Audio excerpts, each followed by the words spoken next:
The war with Iran approaches its 7th month. The New York Times is taking a closer look at Defense Secretary Pete Hegseth's pattern of firing top generals, leaving the Army, in the paper's words, quote, essentially rudderless. The Times points out the Army has not had a chief of staff since Hegseth fired General Randy George without explanation in April. Hegseth has also forced out at least 3 senior officers who had been viewed as potential successors to General George. Meanwhile, Army Secretary Daniel Driscoll, the service's top civilian leader, is also expected to leave the administration in the next few months. The paper goes on to note that as recently as January of 2025, there were 10 4-star generals on active duty. The service currently has 5, the fewest in decades. In a statement to the Times, the service downplayed the impact of the firings, with an Army spokeswoman saying leaders are, quote, actively driving the Army's mission forward, ensuring that our strategic objectives are met, our modernization efforts remain on track, and our global readiness is never compromised. Joe.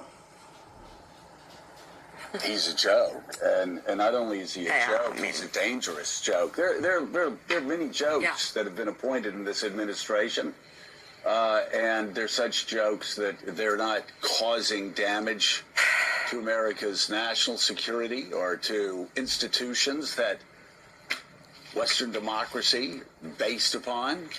But Pete Hegseth is dangerous. He's a joke, and he's incompetent, and he's destroying the culture inside the Pentagon. It's going to take a while to rebuild. Issue a public apology, because one of the people who got it right, and it's good you're sitting down, was Tulsi Gabbard.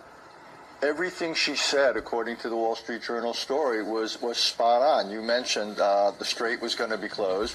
You'd get a worse leadership. And she also said this would actually fuel Iranian interest in nuclear weapons. Check, check, check.